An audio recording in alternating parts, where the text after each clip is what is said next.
The seeming unending plunge towards bankruptcy for America's ex-beer seems to have no brakes whatsoever, as Anheuser Busch, Bud Light's parent company, is now forced to sell off 8 of its beer brands to a cannabis company.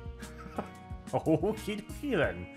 Well, that's a twist and a half, to be absolutely certain, making Tilray the 5th largest craft beer company in the United States with this one deal. Jesus. That does give you some idea of the scale of the backlash towards, of course, the Go Sports Ball Team, Go Team Dylan Mulvaney collaboration. Seriously, absolutely, unironically here, this marketing scheme will go down in marketing history. Books will be written on this decision. Entire classes in marketing school will revolve around this one single apocalyptic fuck-up. Entire dissertations, graduating theses will be written on this, well, picture, on this collaboration. As, I don't know, has it ever happened before that an advertisement for a company has stripped it of God only knows how many percent now of its total value? Like, I don't know, like an ad running on the television where they're actually strangling puppies to death with barbed wire? Hell, that might actually be less controversial than this. Bud Light managed to become the very first, the lightning rod of conservative backlash. For so very long time now, the Conservatives have always been on the receiving end of cancel culture, being unable to fight back, lest they be branded even more so of a bigot or a fascist or a bloody whatever, to the point where for a good decade or so, you could be cancelled for damn near anything so long as enough number of people decided to throw you under the bus. Everything from wearing the wrong shirt, to listening to the wrong music, to following the wrong people on Twitter, or even indeed tweeting the wrong thing on Twitter. The angry mobs were kind of milling around looking for some sort of guidance to figure out, like, what the hell is actually happening here? It's another reason why the Barbie move was actually so goddamn genius, because in many ways the Kens were kind of doing the same thing. You know, they were milling around, not entirely understanding what the hell's going on, life is weird, like, this clearly isn't how things are supposed to be. And then they suddenly go, oh, wait, we don't have to be oppressed? We could actually strike back? Well, isn't that a delightful notion? As Bud Light manages to be a company that makes people genuinely go out of their own way and inconvenience themselves to hurt the company by finding new beers, simply not buying it, going to competitors, or anything and everything. It has become a cultural stigma, and in all due likelihood, it is of this kind of scale that the company will never truly recover. At this point, because when this was all originally starting off, I basically said that the only way Bud Light had any hope to get back their image here was to turn 100% the other way. Head as fast and far right as humanly possible, you know, with certain limitations, obviously, trying to appeal desperately to the market that they completely abandoned and shat all over. They needed to get down on their knees and beg and grovel.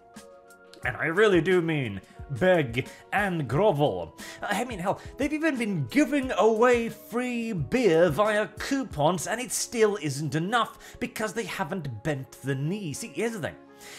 There is a difference between left and right in this.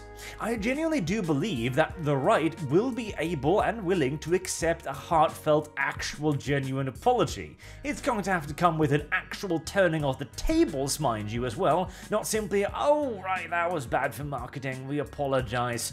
Rather a complete refocus of the company's actual efforts. Because, well, we do need brands on our side as well. And in many ways, Bud Light, well, it served its glorious purpose as sacrificial goat. Its brutal and disgusting demise splattered all over the mountainside, with its gory remnants carried on sticks through the streets, has served as a valuable reminder to many other corporations. Which is why Pride Month this year was so devoid of corporate sponsorships. It turns out that good old-fashioned public executions do have their uses. Who'd have known? But this is probably by far the single largest hit to Bud Light and Anheuser Busch, the parent company. Because at the end of the day, a drop in sales is somewhat temporary. It's unavoidably going to be so. If the company is allowed to simply continue existing, then over the course of years and years and years, or maybe even occasionally months or weeks, people will begin to forget. Now, this was a big one, so it's going to take a very long time, as is evident by this. But this is shedding of actual value. This is shedding of not only of the brewery's incomes themselves, it is shedding of their equipment, their brand value, their employees, their market percentage and coverage to an actual competitor. Bud Light is here empowering someone in direct competition to themselves in return for short-term profits, because in all due likelihood, they're running out of actual liquid cash to pay the bills with. There's the problem. If you don't pay your bills, well, you're going to lose a hell of a lot more than a mere market share. And even then, this is probably only the first step. This is the, oh gosh, okay, we need to service our debt thing, rather than the full-scale panic that will eventually come if the boycott against Bud Light continues as strongly as it has been doing for the few last months and weeks, etc. Now, this is still not entirely done yet, as it will close by the end of this year, but it's pretty much a slam dunk, as they have not disclosed the amount paid here, but I'm presuming that this was a steal for the receiving company. I mean, picking up 8 beer beverage brands. Now, to be fair, I don't know the scale of these things. They could be tiny for all I know. They could literally be a backyard brewery with 2 brothers that basically dip their testicles in water and then boil it and call it beer. Hell if I know. But even so, again, it's shedding of market share. It is shedding of actual influence and constant money stream. And for the companies themselves, it might be a way to disassociate themselves with the now rather poisonous primary brand. And perhaps that really is the biggest single point of damage. In fact, it absolutely is. Because again, sales will eventually recover. Even loans and stuff can eventually be paid off by enough sales. But the damage to the brand itself, to engage with a marketing person whose marketing pitch is, I don't know anything about sports, but, you know, ball sports, go team go, for a beverage that prides itself on its sports affiliations.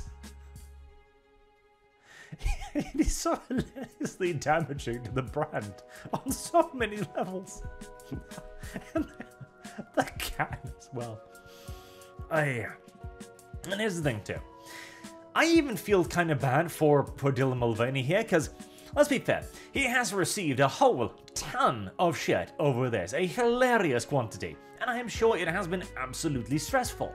I am absolutely certain of that. And does he deserve it? I don't think so. Like, the sheer quantity of shit, I don't think anybody deserves that.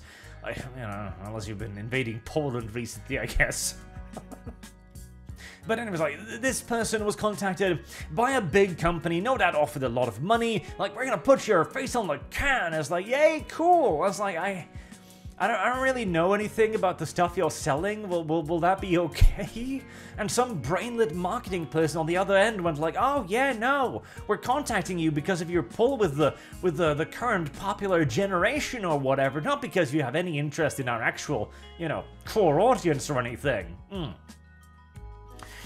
And thus the wider market fallacy proved itself true yet again, and this time with rather strident consequences as well. Personally, I kind of do hope that this leads to a complete collapse of the parent company. Like, make this an actual genuine example. Carry the corpse of Bud Light on its upside down cross through the streets. Bring it to the corporate headquarters of every other company that ever even so much as entertains the notion of going, this whole lefty thing is very popular right now, how about we jump on that bandwagon instead? No. Best case scenario, end of the day, corporations shuts up and makes product. That is the ideal situation. Now, before we get there, we're probably going to have to run through a period of overtly right-wing corporations, which I'm actually, at this point, kind of looking forward to, frankly. But hopefully, we will be able to return to the point where the person who is selling you your beer will not be lecturing you about your preference in genitalia whilst doing so. Hey, outlandish notion, I know, but a man can dream, can't he? Rest in piss, Anheuser Busch. Rest in piss.